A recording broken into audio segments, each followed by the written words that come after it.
deglución. Y ahí se va a ver involucrado, nos vamos a conectar prácticamente con el esófago, ¿no? Entonces, le vamos a dar esta continuidad. Ahí ya pueden ustedes ver la presentación. Sí, profe. Ya, profe. Perfecto. Permíteme un poquito,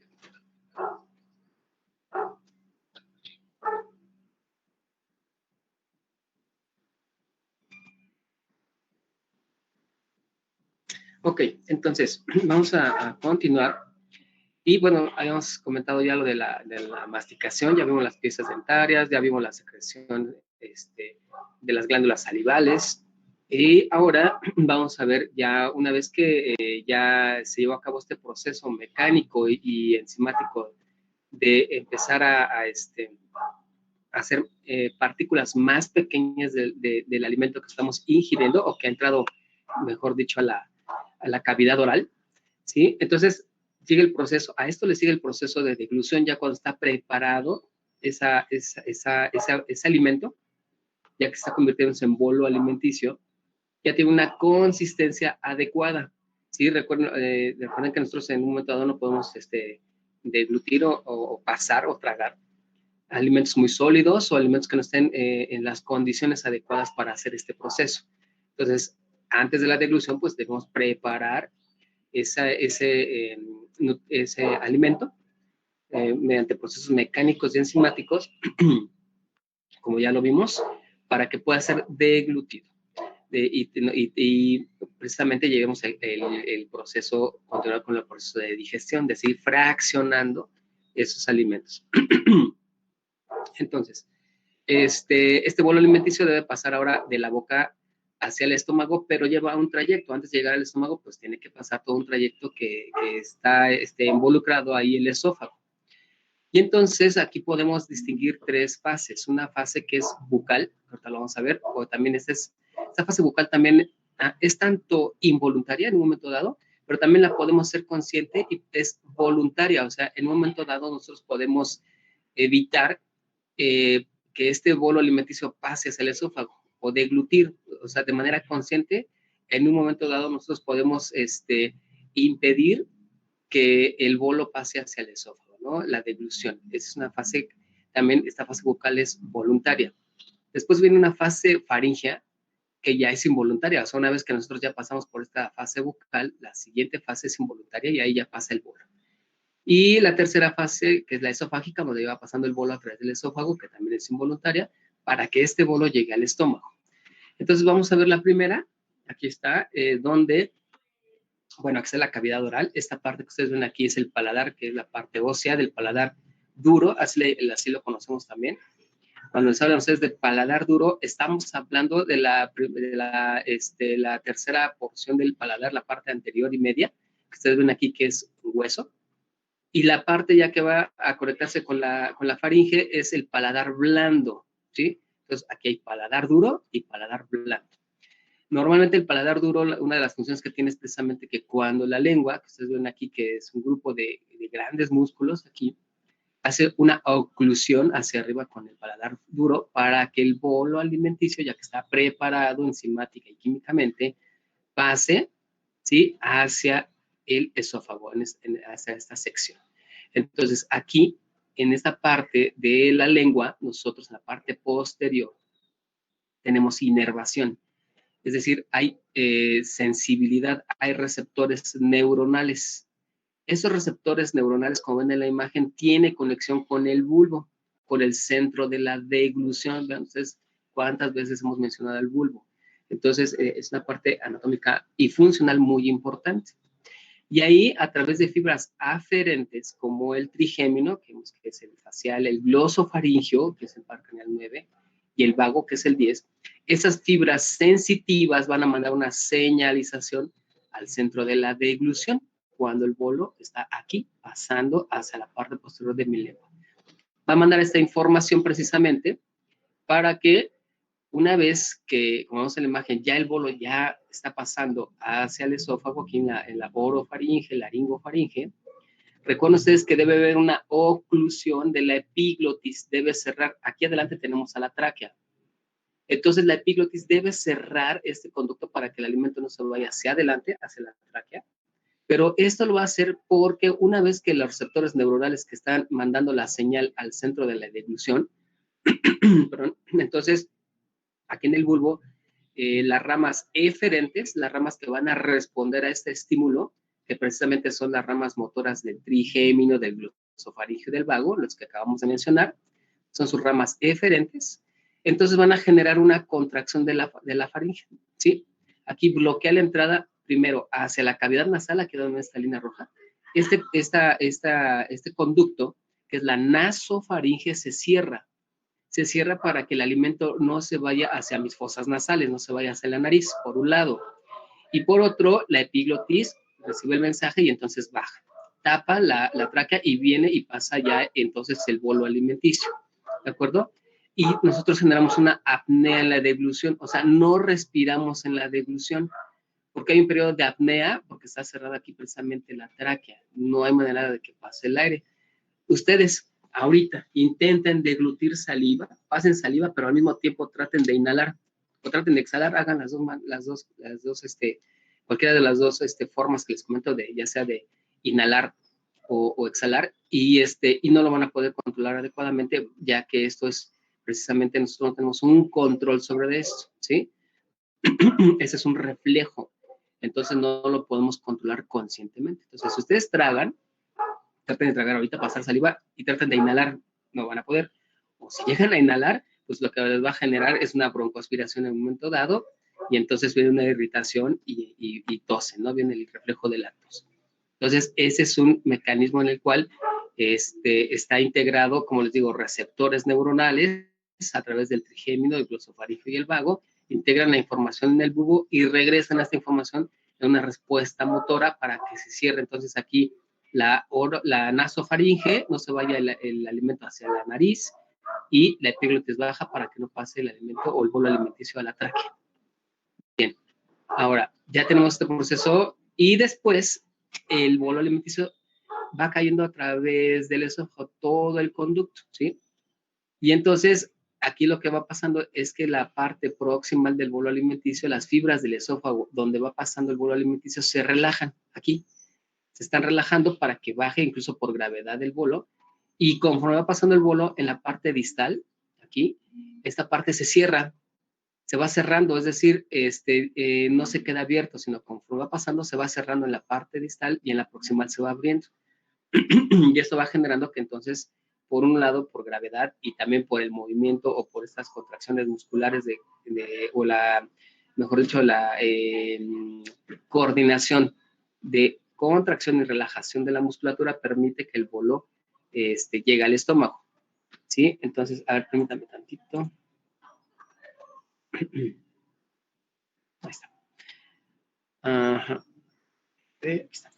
Y entonces, va a llegar un momento dado en que el bolo alimenticio va a entrar, o va a llegar al estómago, pero necesitamos que el esfínter esofágico inferior, que ustedes ven aquí en la imagen, se relaje, porque normalmente está cerrado. Y únicamente se va a abrir, fisiológicamente hablando, se va a abrir cuando el bolo alimenticio pase a esta altura o llegue a este nivel de la estructura del esófago, para que se abra, se relaje y entonces ya caiga al estómago. Recuerden también que tenemos un esfínter esofágico superior aquí arriba, que también está cerrado. Entonces, se abre o se relaja el esfínter esofágico superior para que el bolo alimenticio también pase. ¿De acuerdo? Entonces, todo esto es un sistema de coordinación para que se lleve a cabo todo este proceso. Ok. Ahora, aquí estamos viendo en esta imagen precisamente la inervación que les estaba comentando, ¿sí? Está el nervio trigémino, el glosofaríngeo y el vago que se integran aquí en el bulbo. Vean las fibras cómo van y llegan al bulbo. Esta imagen la pueden ver en Gaito. Si no es en Gaito, es en Ganon, pero es de Gaito. Entonces, aquí integran la información y vienen las fibras motoras o las fibras eferentes para llevar a cabo todo este proceso que les estoy comentando de contracción, de relajación, que baje la epiglotis, que se cierre aquí arriba la nasofaringe, para que pase el bolo alimenticio a través del esófago y los movimientos peristálticos que lleva el esófago. Es decir, por un lado nos ayuda la gravedad, pero si ustedes se ponen de cabeza, se paran de cabeza y tragan algo, de todas maneras llega el bolo alimenticio al estómago por este movimiento precisamente de peristaltismo, ¿de acuerdo? Aunque tengamos en contra ahí la fuerza de gravedad, de todas maneras lo que ustedes deglutan o pasen hagamos este proceso de deglución, va a llegar al estómago por esos movimientos peristálticos. Bien, ahora aquí tenemos nuevamente en esta imagen el esfínter esofágico, perdón, el esófago. Acá arriba está el esfínter esofágico superior, que normalmente se relaja cuando, porque normalmente está cerrado. Está cerrado, o sea, este no está abierto, no, es una cavidad virtual. O sea, está cerrado y cuando pasa el bolo alimenticio se abre y se relaja. Va pasando y después cuando llega el bolo alimenticio aquí en el esfínter esofágico inferior, ese se relaja para que caiga al estómago. Normalmente, en promedio, el esófago mide 25 centímetros, más o menos 10 pulgadas. Y está constituido de musculatura, ¿sí? En el tercio superior es músculo estriado. En el tercio medio, aquí en medio existe una transición de músculo estriado a músculo liso.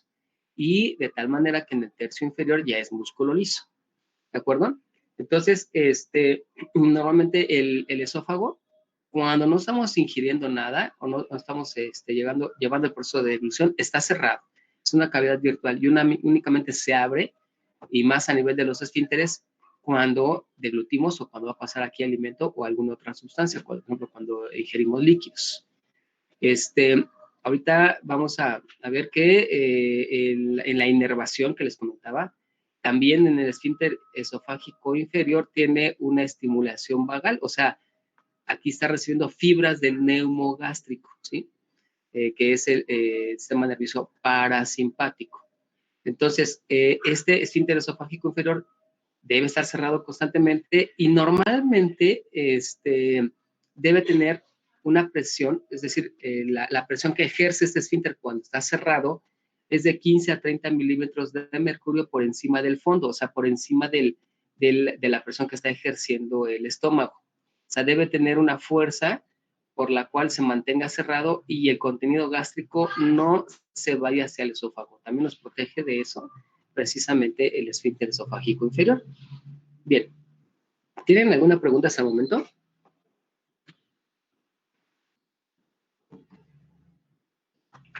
No, profe. Okay.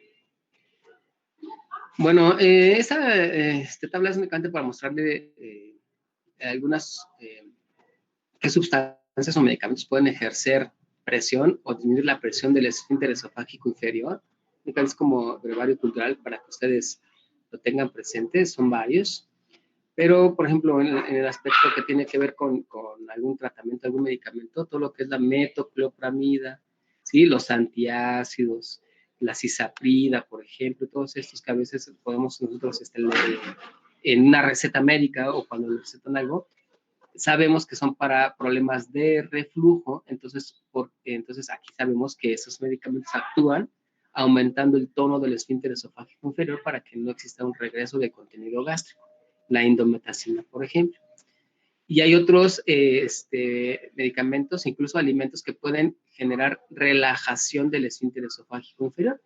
Por ejemplo, aquí está, déjenme ver, grasa de la dieta, el chocolate y el alcohol generan, obviamente cuando lo ingieren en exceso, o depende de cada paciente o de cada persona, a veces son muy sensibles, puede generar disminución del tono muscular del esfínter esofágico. Y es por eso que a veces se puede asociar ese tipo de alimentos con regurgitaciones o problemas digestivos, porque generan una disminución del esfínter esofágico inferior. Bien. Déjenme aceptar a otros compañeros que quieren entrar.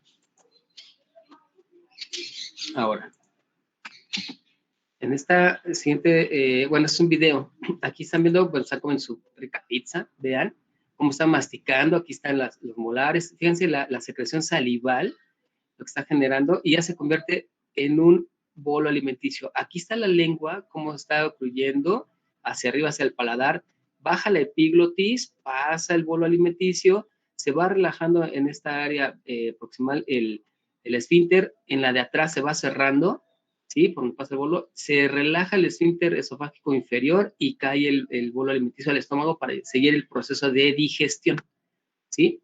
Entonces, está cortito, pero vean, la consistencia del alimento, aquí cómo va cambiando la consistencia, todo el proceso mecánico que les he comentado, el proceso enzimático a través de la saliva, y otra vez aquí la lengua está ocurriendo hacia arriba, hacia el paladar, manda la información que ya vimos ahorita que se integra en el bulbo, y entonces viene todo este proceso que les acabo de comentar para que el bolo vaya cayendo, son movimientos peristálticos del esófago, y llega al estómago, para que llevar a cabo la digestión. Bien. Perfecto. Entonces, bueno, vamos a continuar. Déjenme abrir la otra presentación. ¿Tienen alguna duda hasta el momento? ¿Alguna pregunta? No, profe. Bien, permítanme ver para continuar. Ahorita ya vimos lo de esófago. Ahora ya vieron que entonces, pues, ya el bolo alimenticio ya cae al estómago, ya es el estómago. Precisamente vamos a hablar del estómago para que le demos continuidad a ese trayecto, ¿no? Del tubo digestivo. Si lo vemos desde el punto de vista así muy simplista, es que es un tubo, probablemente es más que eso, pero bueno, para darle seguimiento únicamente y continuar hacia las demás estructuras que involucran al sistema digestivo. Entonces, a ver, déjame.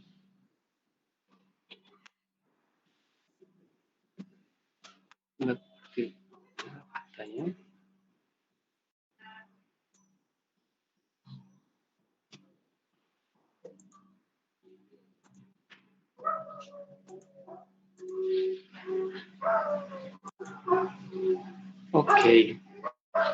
¿Ahí pueden ver la presentación? Entonces, bueno, vamos a continuar con el estómago y vamos a dar seguimiento después con el intestino delgado. Entonces, ya vimos cómo cae el bolo alimenticio al estómago, y el estómago en esta imagen, como pueden ustedes observar, es una estructura que tiene muchas capas musculares. O sea, muscularmente hablando, es abundante este tejido. Y entonces nos sirve precisamente para llevar movimientos peristálticos, porque aquí se va a llevar a cabo el proceso digestivo, tanto mecánicamente como enzimáticamente, como lo vamos a ver. O sea, sigue habiendo movimientos para que de esta manera sigamos con el proceso de ir hidrolizando enzimáticamente los macronutrientes, pero también mecánicamente debe ser como una revoltura.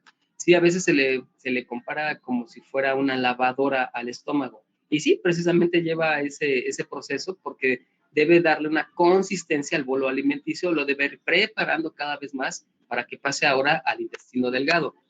Y entonces las partes que podemos nosotros ver del estómago, aquí si seguimos el puntero del mouse, pues es el fondo del estómago, se continúa con una curvatura mayor, que es esta es la curvatura mayor. Hay una curvatura menor que es esta, es de menor diámetro, o a lo mejor de hecho de menor longitud.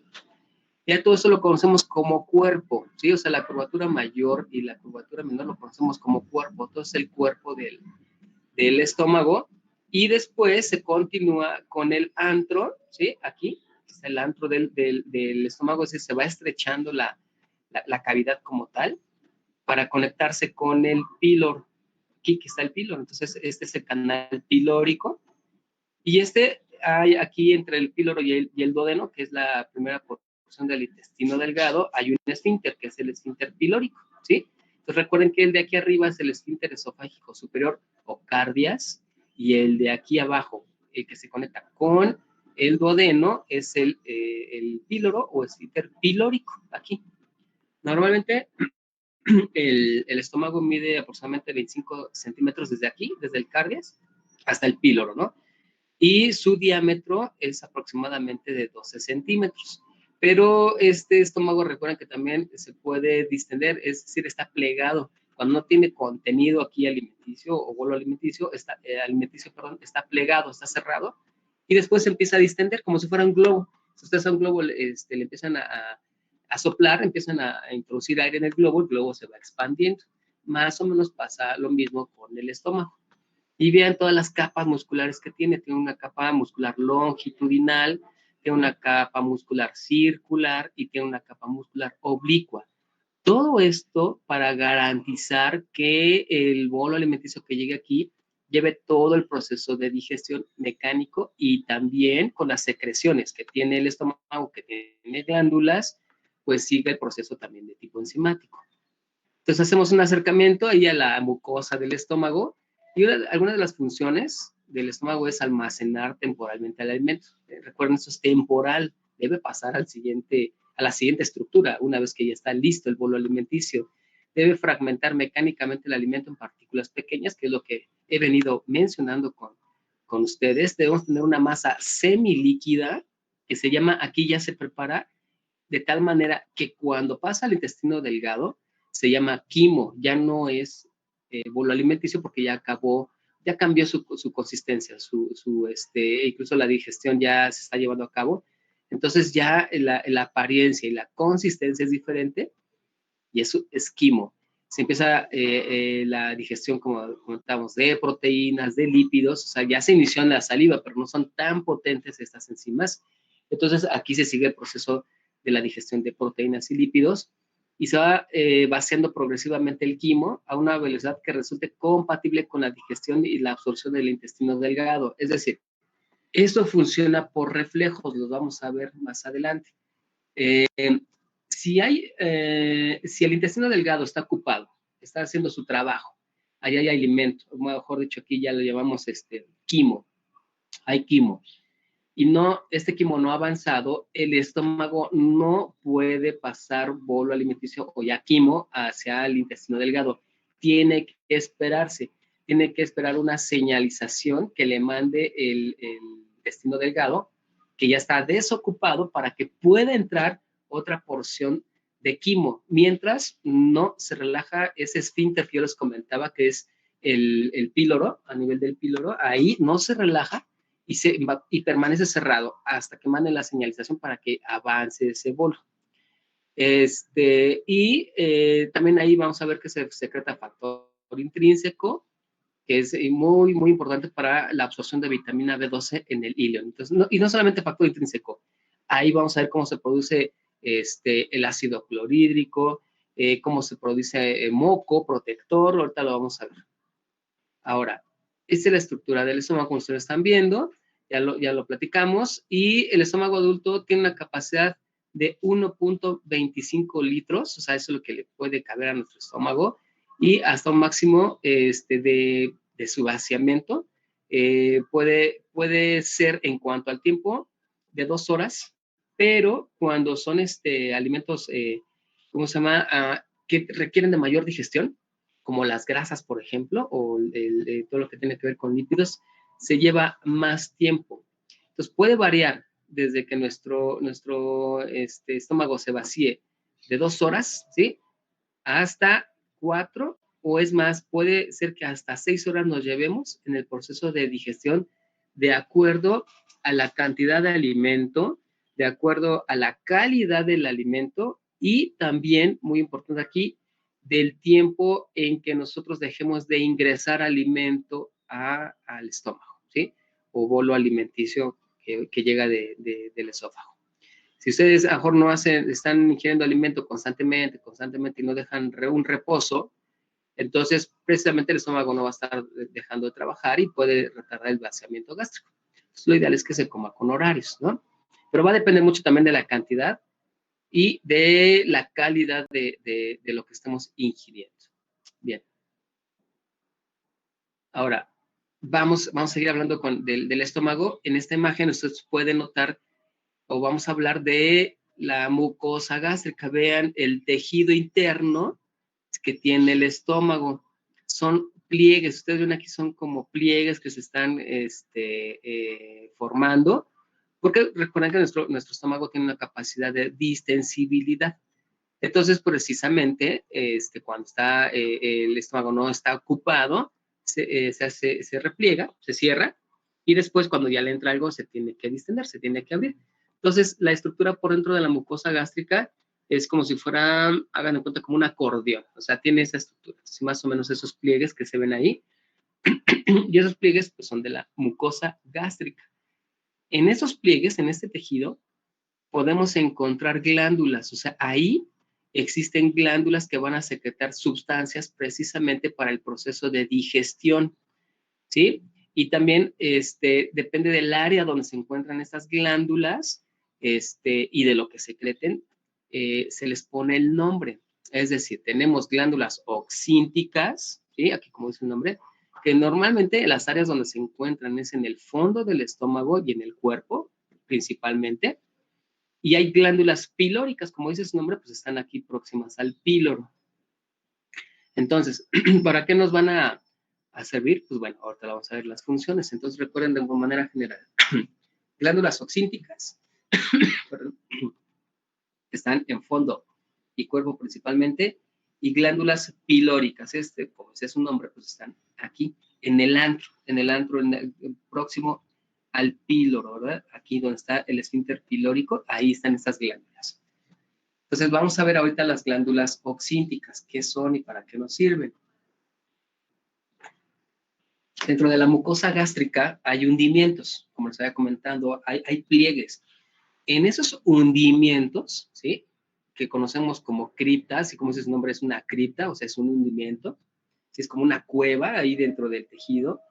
Esta cripta gástrica tiene precisamente, o la conforma, la glándula, en este caso oxíntica. Vean la glándula oxíntica, la forma que tiene, vean, toda esta forma, incluso todos esos grupos celulares, como ustedes pueden ver en la imagen, hay distintos grupos celulares o distintos tipos de células. Todas estas células o todo ese tipo de extirpes celulares, todas en conjunto forman a la glándula oxíntica. Y la distribución que tienen, vean ustedes, aquí arriba sería el hueco, ¿sí? Del estómago. La luz del estómago está aquí arriba. Y la distribución que tienen es ir hacia abajo de esta manera, que esto forma entonces la cripta gástrica que se ve aquí en esta microfotografía. Veanla, aquí síganme con el puntero, aquí hay otra cripta. Todas estas criptas las conforman las glándulas, en este caso oxíntica. ¿Vean? Y aquí en la glándula oxíntica puedo ver las diferentes células, como les comento, de tal manera que las que están hasta aquí arriba, ¿sí? En el estómago, son células de la mucosa superficial y van a producir moco, van a producir un péptido, que lo vamos a ver, ¿sí? Van a secretar bicarbonato.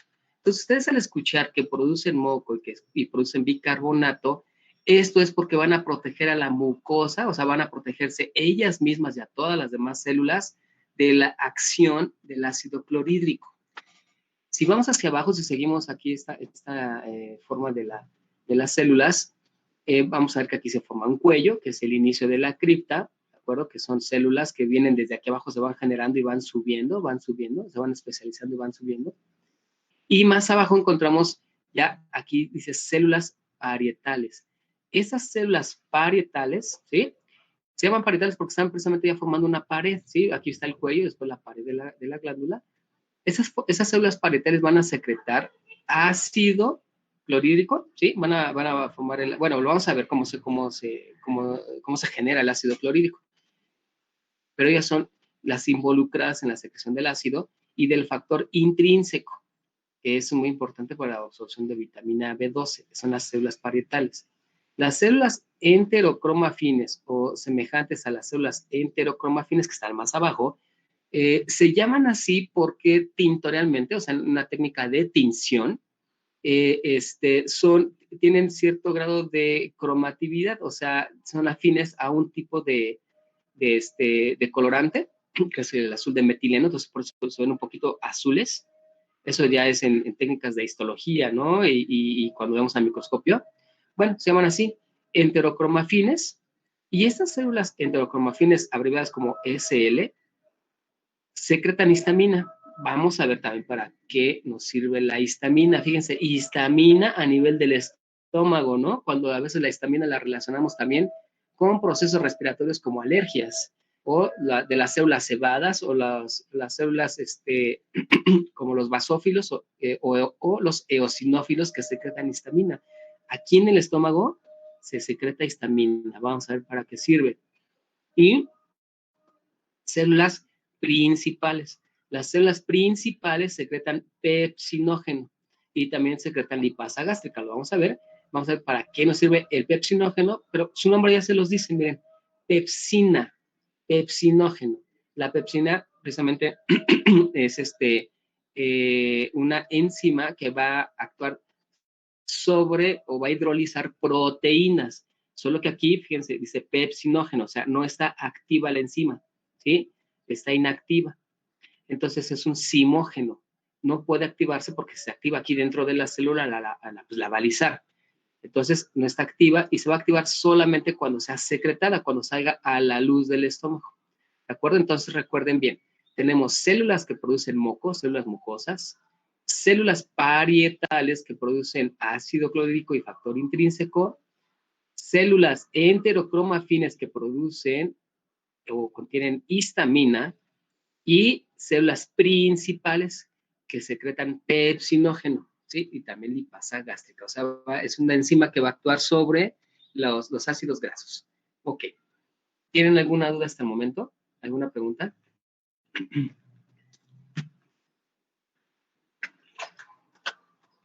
No, profe, gracias. Ok, gracias. Entonces, bueno, eso es con respecto a las glándulas oxínticas y la glándula pilórica. Vean, eso es similar, son muy parecidas, solo que en el caso de la glándula pilórica tiene menos extirpes celulares o menos células o grupos celulares con respecto a la oxíntica. Y es lo mismo, vean, aquí está la cripta, el hundimiento que tiene la mucosa de nuestro estómago. Y es en ese caso, como estamos en el área del antro del estómago, o sea, casi conectándose ahí el caminito para conectarse a la primera porción del intestino delgado, que es el duodeno. Entonces, esa área también, ahí se encuentra, entonces es una glándula pilórica. En la glándula pilórica podemos ver también que hay, aquí miren, células de superficie, de epitelio de superficie, que van a producir moco, y este moco es alcalino para neutralizar al ácido clorhídrico y no se dañen las células como tal. Se tienen que proteger.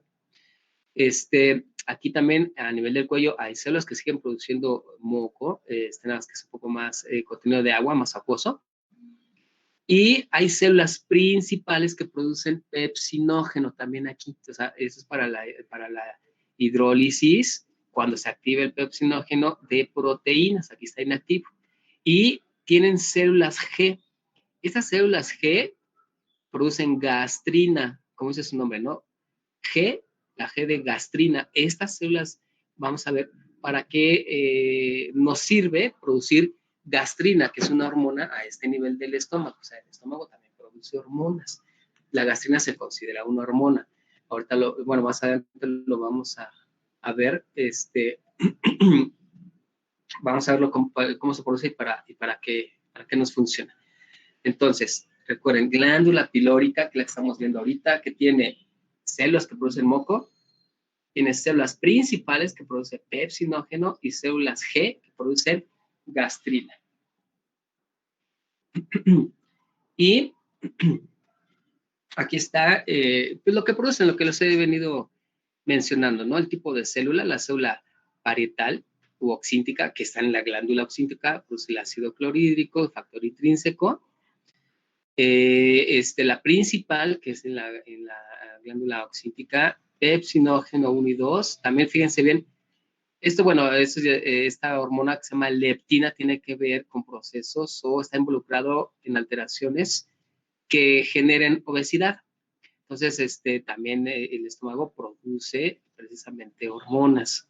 La célula mucosa, que produce pepsinógeno 2 y mucina, lo vamos a ver. Las células que producen gastrina. Hay unas células que son las células D que producen somatostatina.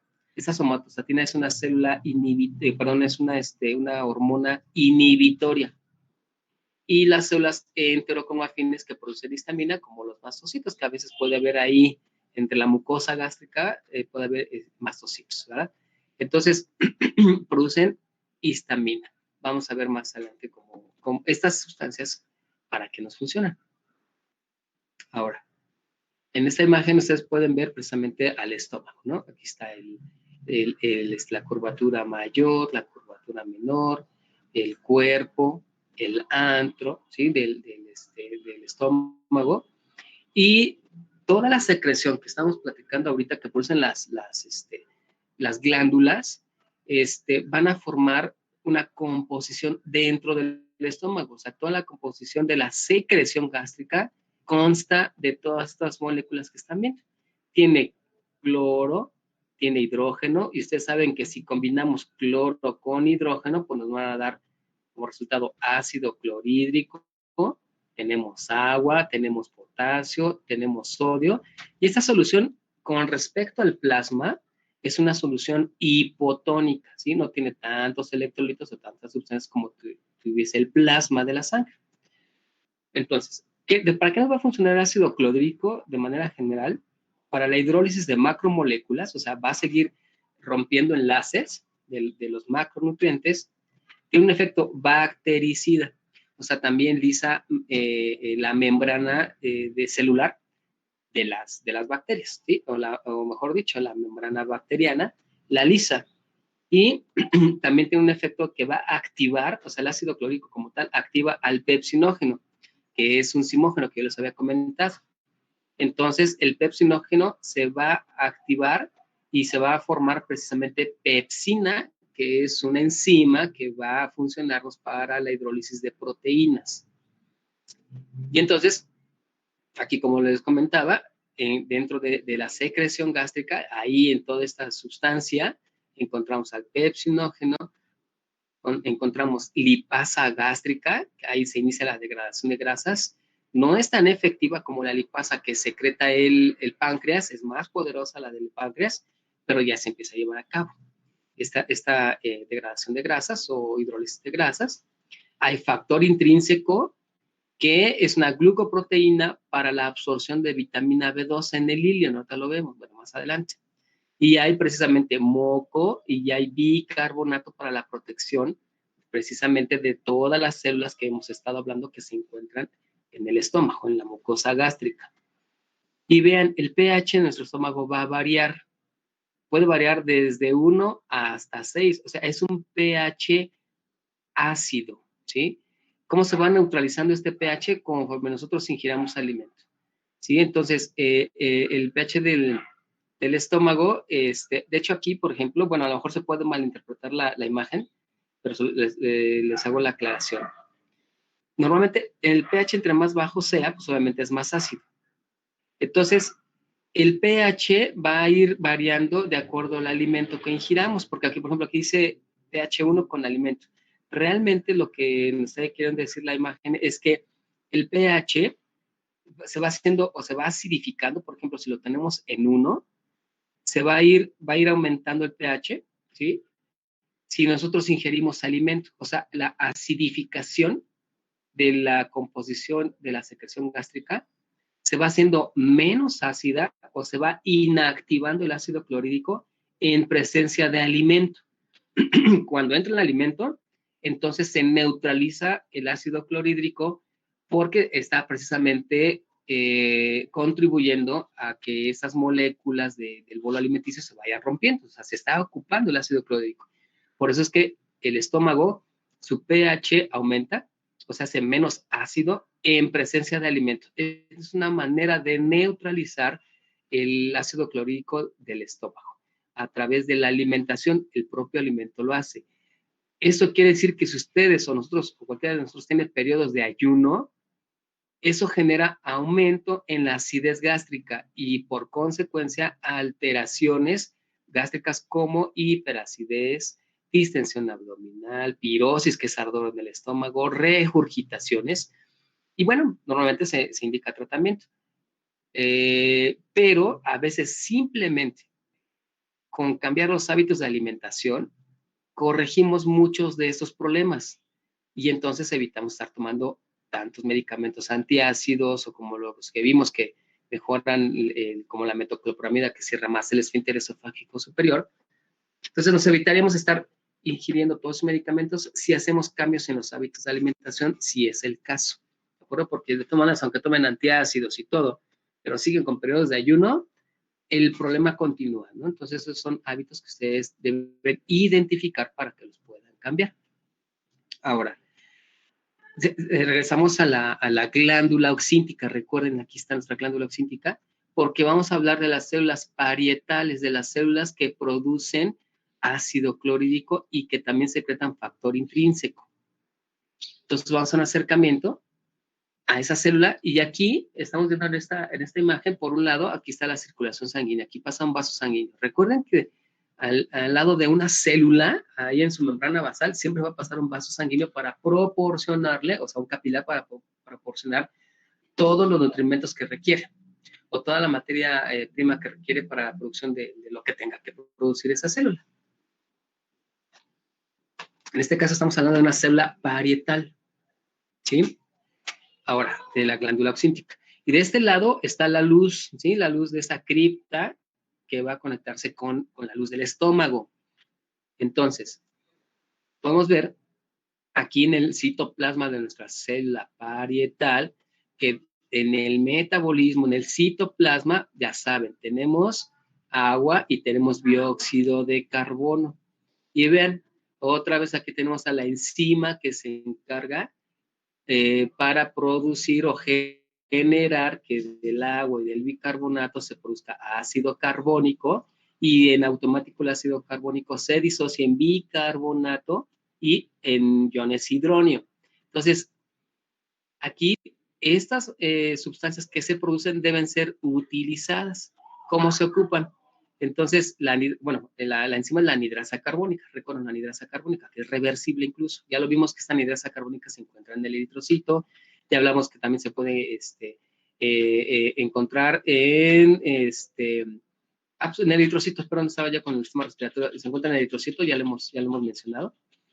Y recuerden que también se encuentra en el riñón, en las células del riñón también se encuentra la anhidrasa carbónica. Y entonces obtenemos bicarbonato y el bicarbonato, bueno, recuerden que el bicarbonato se puede ocupar, se puede ir hacia la sangre, ¿sí? Hacia la circulación sanguínea para que este bicarbonato nos ayude a la regulación que tiene que ver con ácido base, ¿sí? Estamos en la célula parietal, recuérdenlo, luego vamos a ver las otras células que producen moco y bicarbonato.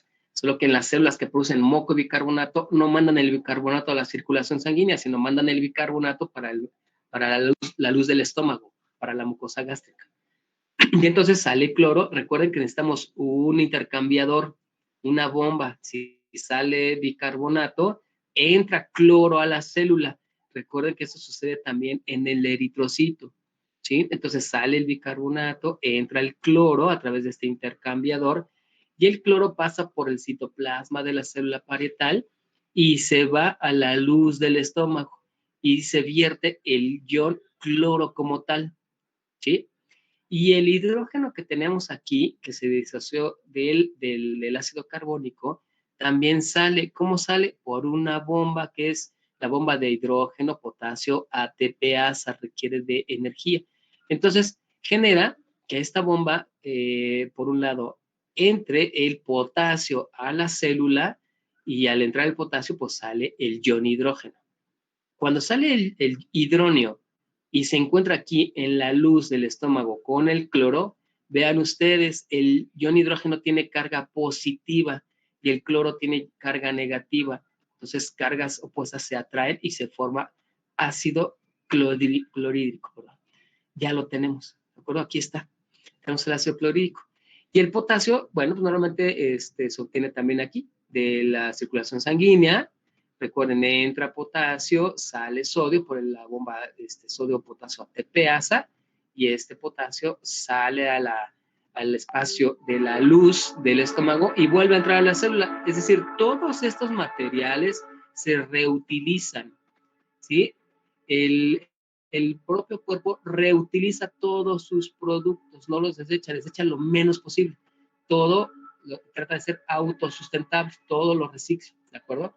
Y de esta manera, pues tenemos la producción de ácido clorhídrico y ya está aquí en la luz del estómago. Bien, ahora, Aquí seguimos con la glándula oxíntica. Ya hablamos ahorita de las células parietales que secretan el ácido clorhídrico. Vamos a ver más adelante el factor intrínseco, pero ahorita nos quedamos con el ácido clorhídrico nada más.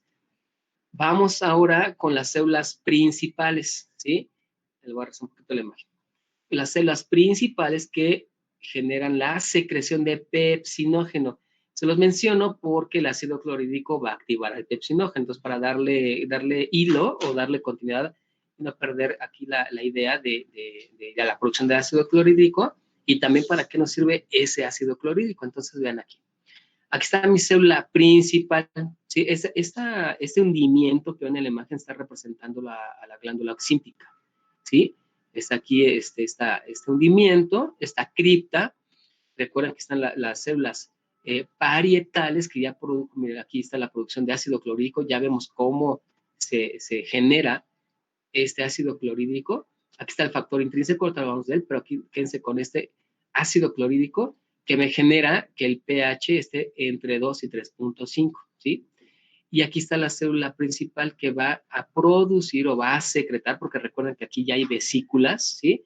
Ya está prefabricado, ¿sí? Solo que es en la forma de pepsinógeno. Y las imágenes que vimos anteriormente, aquí entra calcio, entonces por exocitosis salen las vesículas, secretan el pepsinógeno y de aquí de la cripta, ¿sí? Que tiene continuidad con la luz del estómago, entonces viaja.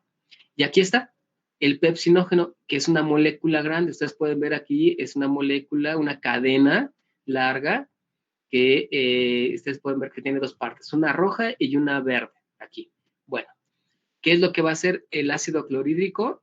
Pues bueno, va a generar que va a escindir o va a cortar el pepsinógeno. Vean aquí, la parte verde que ustedes ven aquí en la colita del pepsinógeno, se escinde, se corta, y entonces el pepsinógeno queda en forma de pepsina, una cadena más corta que la anterior, generado por el ácido clorhídrico, ¿sí? Y este ácido clorhídrico, cuando nosotros alcanzamos a nivel del estómago un pH de 2 a 3.5, es cuando va a trabajar sobre el pepsinógeno y lo va a escindir para que quede en forma de pepsina, y entonces la pepsina actúe sobre las proteínas generando proteólisis, lisis de las proteínas y haga cadenas más cortas de proteínas, y de proteína entonces tenemos péptidos, ¿sí? Cadenas más cortas de proteínas, péptidos, ¿de acuerdo? Por eso es importante que también en el estómago alcancemos cierto grado de acidez para poder digerir a las proteínas. ¿Por qué les comento esto? Porque a veces de manera rutinaria, a veces hay pacientes que toman pues una ranitidina, ¿no? O toman algún antiácido de manera, se les hace una costumbre cuando no lo necesitan. Y si nosotros también generamos que no exista un pH adecuado o ácido para que se escinda el pepsinógeno, entonces va a haber problemas para la digestión de proteínas. Y pueden ser pacientes que tengan problemas cuando te dicen, es que doctor, como carne y me siento mal, no la puedo digerir, así mismo nos dicen, ¿no? Entonces, es importante que mantengamos un equilibrio, y en el caso para que se active el pepsinógeno a pepsina, necesitamos un pH de 2 a 3.5. Por eso es importante tener este equilibrio. ¿Tienen alguna duda, alguna pregunta hasta el momento? Profe, entonces Sí. ahí se les da ciertos medicamentos con acción similar a la pepsina, ¿no? Medicamentos que hagan esa misma lisis a la comida, por así decirlo. Sí, así es. Existen tratamientos que tienen un efecto, son enzimas sintéticas que pueden ayudar a la digestión de las proteínas, ¿no? Sin embargo, lo ideal aquí es que si detectamos alguna alteración en hábitos de alimentación o como te digo, ¿no? A lo mejor a veces abusan de estos antiácidos, porque es como un círculo vicioso.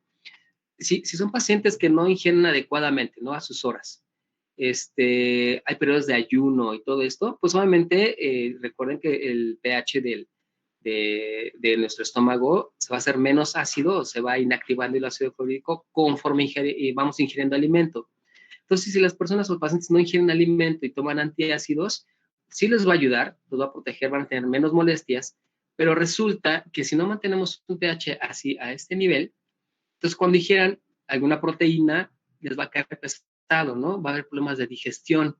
Y entonces van a requerir, o ahí nosotros como médicos, pues sí, podemos indicar medicamentos que sean enzimáticos que nos ayuden a la digestión de las proteínas, pero realmente no estaríamos trabajando de fondo para quitarle o solucionarle el problema. Entonces, este paciente probablemente estaría dependiendo constantemente de medicamentos que, pues, no es la idea, ¿sí? Si es que hemos detectado la falla. Y entonces nosotros podemos ahorrarnos todo eso, este tipo de situaciones precisamente con los cambios de hábitos en la alimentación, cuando este sea el caso, ¿no? ¿De acuerdo? No sé si me di a explicar o si contesté tu pregunta, perdón. Sí, profe, sí, sí. Sí, Gracias. No, pues nada. Entonces, ok, ahora, bueno, esta imagen ya la conocen, ya hablamos de ella, que es la forma en que salen los zimógenos. En este caso, si hablamos del pepsinógeno, pues ya se secreta a la luz del estómago por exocitosis, ¿de acuerdo? Es lo que ya hemos mencionado anteriormente. Ahora, vamos precisamente con el factor intrínseco, o sea, regresamos a la célula parietal, ¿sí? Aquí. ¿Para qué nos sirve el factor intrínseco? Aquí está en la imagen. Vean, nosotros cuando ingerimos alimentos que contengan vitamina B12 y seguimos hablando de los productos de origen animal, ¿sí? Que contienen vitamina B12. De hecho, ya vimos para qué nos sirven las vitaminas, la vitamina C y la vitamina B, la vitamina B6, la vitamina B9 y también la B12 en este caso que viene de origen animal, proteínas de origen animal. Bueno, cuando nosotros la ingerimos, aquí está representada, vitamina B12. ¿Sí? Viene junto precisamente con proteínas, ¿sí? Las proteínas tienen un receptor y entonces vienen juntos con la B12. Cuando llega al estómago, recuerden que entonces empieza a escindirse, ¿sí? En este caso vamos a ver de la pepsina, empieza a romper los enlaces de las proteínas para formar péptidos, o sea, cadenas más cortas. Y entonces la vitamina B12, bueno, en este proceso, digámoslo así, queda descubierta porque cuando va pasando del estómago al intestino delgado, que ese es el duodeno, ¿sí? Vean, aquí la B12, pues ya se separa de la proteína, ya no tiene unión con el receptor, que vemos aquí, sigamos la línea, con el receptor de la proteína, porque la proteína ya se escindió, ya se cortó. Entonces suelta la vitamina B12 y la B12 queda libre. Entonces, como queda libre, la vitamina B12 como tal, así solita, no puede ser absorbida. Entonces, para que pueda absorberse, requiere entonces del factor intrínseco que está produciendo nuestra célula parietal. Sí, aquí está. La está produciendo, factor intrínseco se une a la B12 y la B12 de esta manera ya puede ser absorbida. Hay un receptor que tiene que ver con el factor intrínseco. Si el factor intrínseco no está presente, no activa este receptor para la B12, entonces la B12 no puede absorberse. Y entonces, si el factor intrínseco lo que hace es únicamente generar que se absorba la vitamina B12 a través de su receptor y la B12 pase a la circulación a través del sistema venoso y después al hígado. Ya vamos a ver también cómo se va acá el proceso de absorción cuando veamos intestino delgado. Y entonces ya el factor intrínseco queda también ya libre, o sea, ya garantizó, ya vio que la B12 ya pasó, y entonces el factor intrínseco se va al intestino grueso, se reabsorbe y otra vez. O sea, se vuelve a ocupar para llevar a cabo la función. ¿De acuerdo? En este caso, tiene que ver con la vitamina B12 para su absorción. ¿De acuerdo? Entonces, ¿vamos bien hasta aquí? ¿Tienen alguna pregunta, alguna duda? No, profe. Muy bien, entonces ahora vamos a hablar de la capa mejor dicho, de las células que producen moco. O sea, ya vimos que se produce ácido clorhídrico. Ese ácido clorhídrico puede lesionar a las propias células del estómago. Entonces, el estómago debe estar preparado para protegerse de la acción del ácido clorhídrico. ¿Cómo lo hace? A través de las células mucosas. Se llaman mucosas precisamente porque producen moco, ¿sí? Y aquí están abajo. Vean, esas células que están aquí abajo Son células de la mucosa, o sea, células mucosas. Entonces, las células mucosas contienen vesículas de mucina. Aquí está la mucina, es una mucoproteína. Aquí está. Perdón. Disculpen. Entonces, y también tiene, vean, bicarbonato. Ya vimos cómo se genera el bicarbonato. Entonces, por un lado, vierte hacia la luz o por arriba de la mucosa, vierte este moco y también vierte el bicarbonato, de tal manera que nosotros tenemos una barrera moco-bicarbonato, o sea, la combinación de los dos, tanto de bicarbonato como de moco, porque este moco también nos va a servir para la lubricación, ¿sí? Que debe tener el quimo o la preparación del quimo, lo que va a pasar hacia el intestino delgado. Y esta barrera de moco-bicarbonato va a generar una barra protectora, ¿sí? Se formó, primero, tiene cierto grosor esta barrera producida por el moco. Y el bicarbonato genera que este moco tenga un pH alcalino, ¿sí? Que no sea ácido, sino que sea alcalino. Más o menos el pH es de 7, vean. Muy parecido casi al pH de la sangre, que es 7.4, 7.3, recuérdenlo. Es muy parecido. En comparación al pH que están ya acá arriba, en la misma luz del estómago, pero por encima de esta barrera, por encima del moco, hay ácido clorhídrico, hay pepsina, ya está activada. Entonces, imagínense, si no tuviéramos esta barra de moco bicarbonato, lo que le haría la pepsina, porque ya está activada por el ácido clorhídrico, lo que le haría a nuestras células, si va a actuar sobre proteínas, recuerden que nuestra membrana celular tiene proteínas, imagínense lo que le va a hacer entonces a las células de la mucosa, ¿no? Y por un lado, el mismo ácido clorhídrico, que aquí están los iones hidróneo, hay muchos iones hidróneo aquí. Entonces, esta barrera evita que la pepsina penetre hacia las células y por otro lado, que el pH ácido que hay aquí, que es de 1 a 2, afecte también a nuestras células, ¿de acuerdo? Entonces, importantísimo mantener bien esta barrera de moco bicarbonato. Entonces, como les decía, estas células mucosas no vierten el bicarbonato hacia la sangre o hacia el vaso sanguíneo que estaría pasando aquí abajo, donde dice mucosa pH 7, ahí pasaría nuestro vaso sanguíneo. No lo vierte ahí, lo vierte hacia la luz del estómago para tener la función que les acabo de mencionar. Ok, bien. Ahora, ¿cómo se va a cabo la regulación de la secreción gástrica? Bueno, eso lo vamos a hablar un poquito más adelante. Más bien, aquí les voy a hablar de la glándula pilórica, que sí tiene relación con la secreción gástrica. Entonces, recuerden que esta glándula pilórica se encuentra aquí en el antro, ¿sí? Ya casi en contacto con el intestino delgado, aquí en el esfínter pilórico. Bueno, ya vimos que tenemos células G. Entonces, ¿para qué me sirven las células G? Entonces, aquí en este esquema, vamos a irlo explicando poco a poco. Aquí está, miren. Aquí está representada la célula G, ¿ok? Esa célula G ya vimos que se encuentra en la glándula pilórica. Sí, y aquí está, digamos que la glándula pilórica representada en este hundimiento, ¿sí? De la mucosa. Y estamos a nivel del antro, fíjense bien, en esta porción del estómago. Y acá está el fondo, recuerden que está el fondo y el cuerpo, o sea, en el otro extremo de mi estómago. ¿Qué va a hacer la gastrina?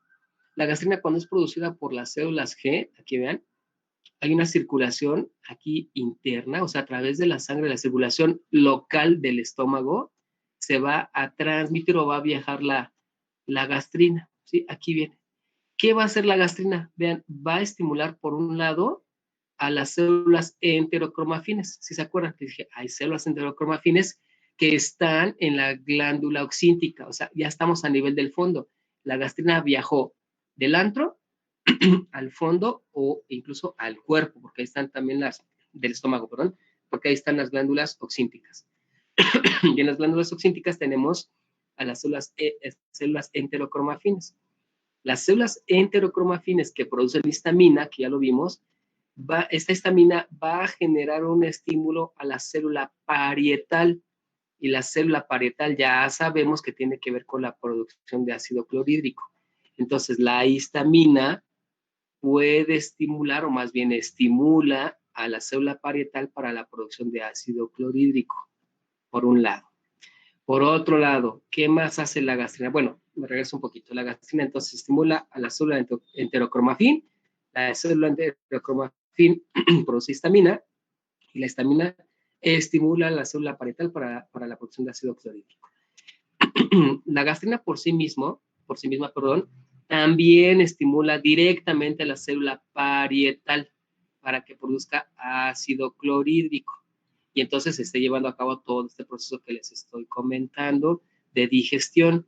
La gastrina no se sabe muy bien si pueda estimular a la célula principal. Recuerden que la célula principal va a secretar pepsinógeno para la hidrólisis de proteínas, bueno, cuando se activa, ¿sí? Cuando ya se activa y se convierte en pepsina, pero se cree que hay una relación, ¿de acuerdo?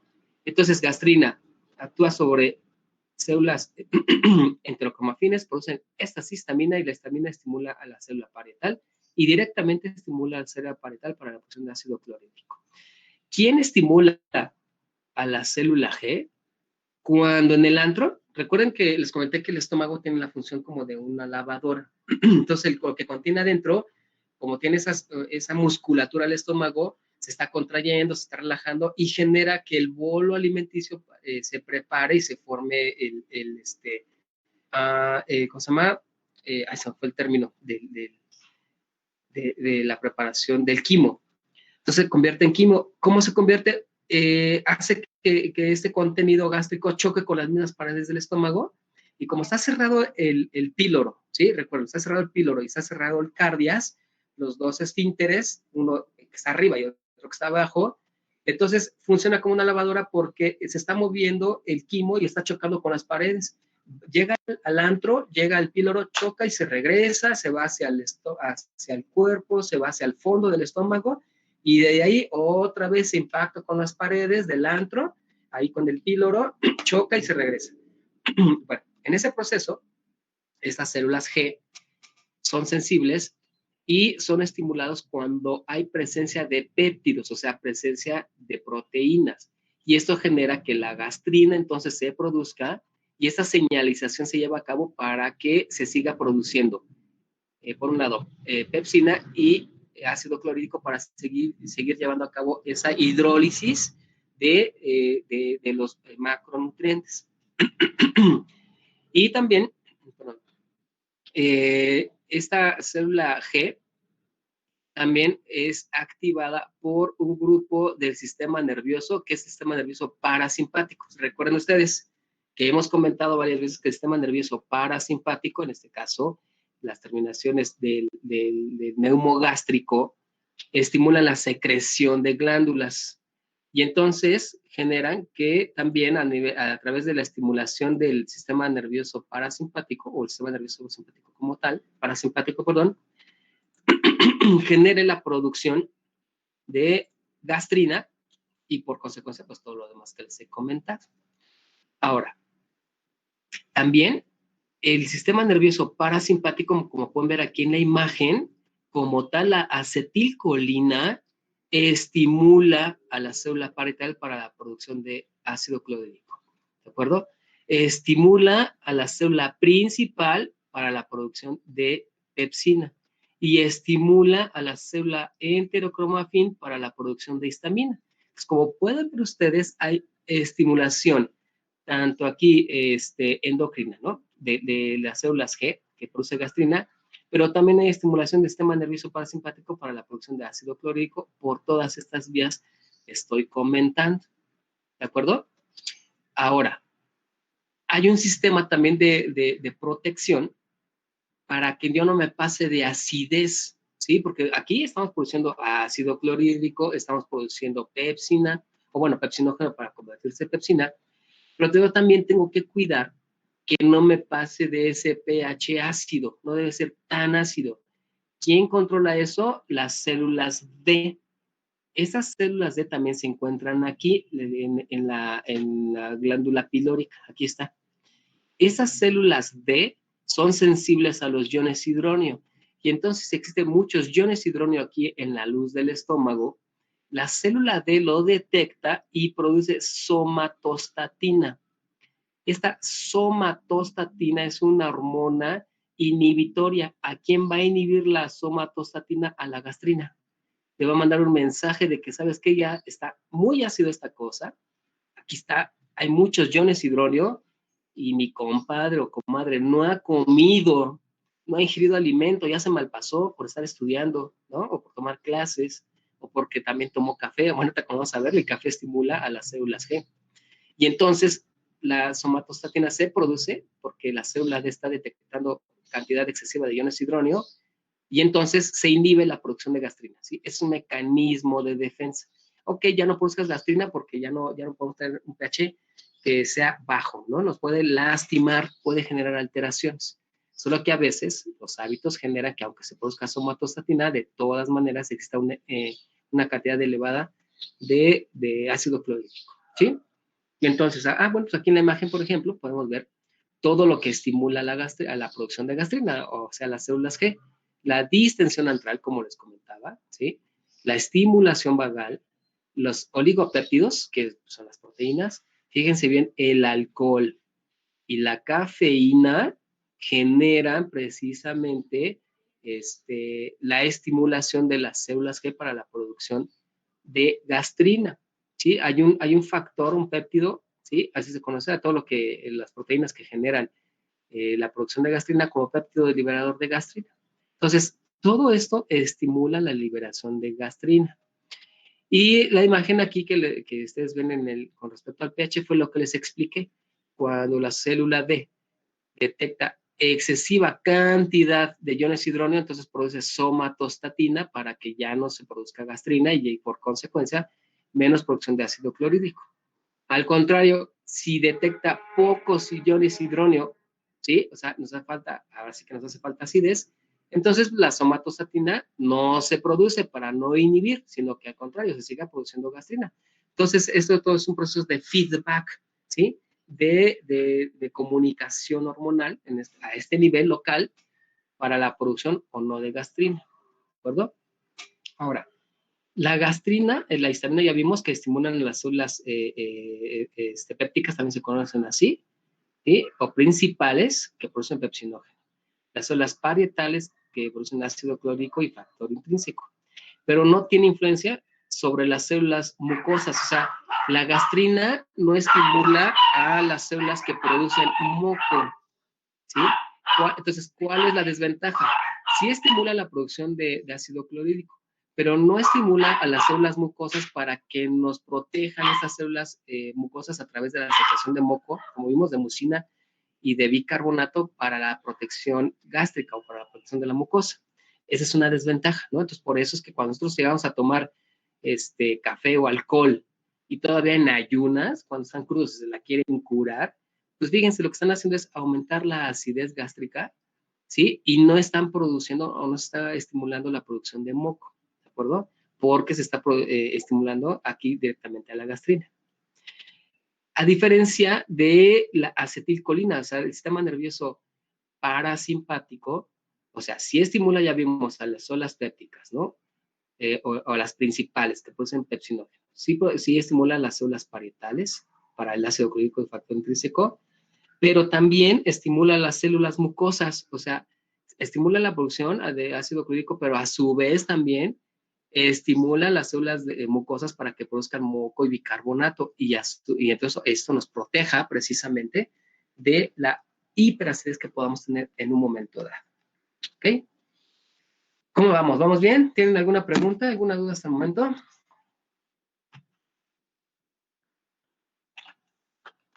No, profe, gracias. Ahora, aquí, muy bien, gracias. Hice un acercamiento de la célula, aquí otra vez, de la célula parietal, ¿sí? Para saber qué pasa en su citoplasma. Ese es el citoplasma de la célula parietal. Y yo les comenté que hay receptores ahí, a nivel de la membrana de nuestra célula, y hay receptores muscarínicos, fíjense, M3. Si yo digo receptores muscarínicos, ustedes saben entonces que aquí va a actuar la acetilcolina del sistema nervioso parasimpático. Si tiene receptores H2 para histamina, pues entonces va a responder la histamina. Y si tiene receptores para, esto significa colecistocinina, que es otra hormona que vamos a ver más adelante, tiene receptores para la colecistocinina, que esta colecistocinina, bueno, se va a producir a nivel se va a producir a nivel del intestino delgado, que lo vamos a ver más adelante. Y este receptor para la colecistocinina también es sensible a la gastrina. Entonces aquí es donde actúa la gastrina, en el receptor de la colecistocinina. Bien, ustedes pueden ver que aquí hay unas moléculas aquí que están en el citoplasma, como unas vacuolas. Aquí están en el citoplasma. Esas tubulobesículas, que así se llaman, son la bomba hidrógeno, potasio, ATPasa. O sea, aquí están inactivas. Esta bomba que tiene que ver con los iones hidrógeno, con el ion potasio, están inactivas. Esta es una célula parietal en reposo, ¿sí? Y ven, aquí tiene unos canalículos. Bien, ahora, cuando esos receptores que yo les comenté, cualquiera de estos es estimulado, ¿no? Ya vimos que a través del sistema nervioso parasimpático, ¿no? Que es el par craneal 10 o el bajo. O es la histamina, que la producen las células enterocromafines o los mastocitos, y la gastrina, que actúa a nivel del receptor para colecistocinina, y la gastrina la producen las células G. Cualquiera de estos que sean estimulados generan por diferentes mecanismos, por segundos mensajeros, como el calcio, vean, aquí está el calcio otra vez, o el AMP cíclico, que estas vesículas que estaban aquí en el citoplasma viajen o se transpolen hacia la membrana celular, hacia la membrana de mi célula, aquí a nivel de los canalículos, ¿sí? ¿Para qué? Pues para que entonces funcione, para que funcione la bomba ion de hidrógeno, potasio, ATPasa, porque requiere de energía, y entonces se lleva el proceso que acabamos de mencionar, donde el ion hidrógeno sale, ¿de acuerdo? Recuerden que sale el hidrógeno hacia la luz del estómago a través de esos canalículos, entra el potasio a la célula, y por otro lado, recuerden que el cloro también se está drenando, por decirlo así, hacia la luz del estómago, y entonces se produce el ácido clorhídrico. Esta bomba de hidrógeno, potasio, ATPasa se conoce como bomba de protones, ¿sí? Y aquí, en esta bomba de protones, es donde actúan algunos medicamentos como el omeprazol. El omeprazol, exacto. Aquí actúa el omeprazol inhibiendo a esta bomba, ¿sí? A esta bomba de protones, que es la de hidrógeno, potasio, ATPasa, y entonces ya no salen iones hidrógeno, y con eso disminuye la acidez. ¿Okay? Ya no hay materia prima para la producción de cloro. Entonces, y en esta imagen es lo que les estaba explicando, aquí se representa todo eso. Esta la pueden ustedes ver no, es que no creo si es el Harrison, no, es el de Goodman and Gilman, farmacología de Goodman and Gilman. Y aquí está todo, aquí están miren, esta es la célula parietal, y aquí están todos los receptores, el muscarínico, la para colecistocinina, las de ¿cómo se llama? Para los de histamina, y bueno, aquí son para prostaglandinas, de tal manera que, como ya les comenté, cuando son estimulados estos receptores, pues bueno, se va a producir ácido clorhídrico, ¿sí? Aquí están, entra cloro, entra potasio, sale iones hidrógeno, sale el cloro, o entra cloro, perdón, mejor dicho, entra cloro a la célula y sale bicarbonato. En el caso de esta célula, el bicarbonato se va hacia la parte vascular, no se va hacia la mucosa. Y entonces vean, aquí está la bomba de protones, o que es la misma que del hidrógeno, potasio, ATPasa, y aquí actúan los inhibidores de la bomba de protones, que es el omeprazol. Y los antiácidos actúan aquí con respecto a los iones hidrógeno, neutralizan a los iones hidrógeno, como por ejemplo el pepto-bismol, el gel de aluminio y todos esos. ¿Sí? Y por otro lado, podemos ver que todos los ácidos grasos, como tal, o sea, los alimentos que contienen ácidos grasos, van a estimular a un receptor para prostaglandinas, ¿sí? Y esto puede generar esos ácidos grasos que también se vierta iones hidróneo hacia la luz del estómago y entonces aumente la acidez gástrica. Entonces también los alimentos como tales, los ácidos grasos, nos generan irritación, como en algunos pacientes que nos mencionan, ¿no? O que les decimos ya no come irritantes o grasas porque le está generando alteraciones, ¿no? Entonces, bueno, es en general esta imagen para que ustedes la tengan presente con respecto a lo que hemos platicado. ¿Tienen alguna duda, alguna otra pregunta? No.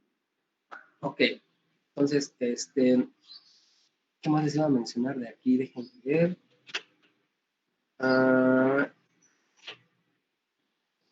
Miren, aquí también los antagonistas de los receptores de histamina, como los antihistamínicos, de alguna manera indirecta pueden provocar o al inhibir al receptor de histamina la producción de acidez en el estómago. ¿Sí? A veces los antihistamínicos los utilizamos precisamente para procesos de alergia, ¿no? O rinitis alérgica, por ejemplo.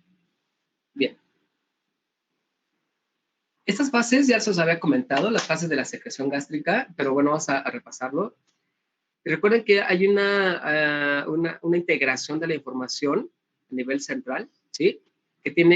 Nosotros le llamamos la fase de secreción gástrica, perdón, la fase cefálica, ¿sí? De la secreción gástrica, que es a través de la vista, del olfato, del gusto, del oído, incluso de la memoria. O sea, aquí también la forma de mencionar, pero ustedes si recuerdan algún alimento o se acuerdan de algo que les gustó mucho, que les haya dejado cierta impresión en este aspecto, pues va a mandar esta integración de la información, mensajes al bulbo. Recuerden que del bulbo está también aquí integrada la información para producción de jugos gástricos o de contenido gástrico que hemos estado mencionando. Se genera a través del sistema nervioso parasimpático, ¿sí? Y la fase cefálica, a través de este nervio parasimpático, tiene que ver con el 30% de la secreción del todo contenido gástrico. El 30% se debe aquí, a la fase cefálica, ¿sí? Cuando nosotros ya ingerimos el alimento como tal, como lo hemos visto, pues bueno, a eso ya le llamamos fase gástrica, porque ya el alimento, primero, pues fue un bolo alimenticio, después quimo, que se está generando quimo en el estómago.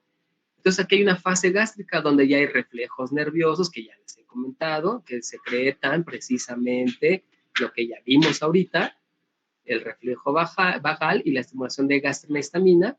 Y aquí hay una cantidad muy abundante de secreciones de jugos gástricos o secreciones gástricas. Y de todas las secreciones, el 60% corresponde precisamente a esta fase, a la fase gástrica, ¿sí? Y el resto, ya cuando ya pasó el quimo al intestino delgado, ¿sí? Bueno, esa fase se llama intestinal. Y aquí hay otros mecanismos que vamos a ver más adelante, que también tienen que ver con el sistema nervioso, tienen que ver con las hormonas, y le corresponde el 10% de la secreción. Entonces, de estas tres fases, que es la cefálica, la gástrica y la intestinal, de todas las secreciones que se producen en esas tres, el 60% corresponde a la gástrica, el 10% a la intestinal y el 30% a la cefálica. ¿De acuerdo? Entonces, todo este proceso nos ayuda precisamente a preparar a nuestro sistema digestivo para lo que estamos ingiriendo o vayamos a ingerir, hablando desde el punto de vista de la fase cefálica. Bien, ¿tienen alguna pregunta hasta el momento? ¿Alguna duda? Déjenme ver tantito nada más. Ok, sí, entonces, bueno, déjenme presentar estas dos diapositivas nada más, con eso terminamos. Realmente es aquí, bien. Eso es para que vean normalmente cómo se lleva la peristalsis del estómago, donde está cerrado los esfínteres, como les decía, el superior, perdón, el esfínter esofágico inferior, que es el cardias, y aquí está el pilórico, están cerrados. y las contracciones poderosas que lleva a cabo el estómago por toda la musculatura que hemos platicado. Vean todas las contracciones que lleva a cabo y entonces este quimo está chocando con las paredes, está chocando de tal manera que lleva precisamente este sentido de flujo, donde choca, se regresa, viene al cuerpo, al antro, bueno, al cuerpo y al fondo, se regresa, choca con las paredes del antro, aquí está cerrado el esfínter pilórico y se regresa. Entonces, todo está llevando constantemente para que se lleve a cabo el proceso de digestión, tanto mecánica como enzimática, que hemos visto, y hormonal incluso, ¿no? Que tiene que entrar lo hormonal en ese aspecto. Ok, bueno, pues hasta ahí la vamos a dejar, jóvenes. Ya mañana vemos, empezamos a ver intestino delgado. Ahorita pues vamos con buen tiempo, entonces vamos a dejarla hasta aquí porque ya me está doliendo mi garganta. ¿Tienen alguna duda, alguna pregunta hasta el momento?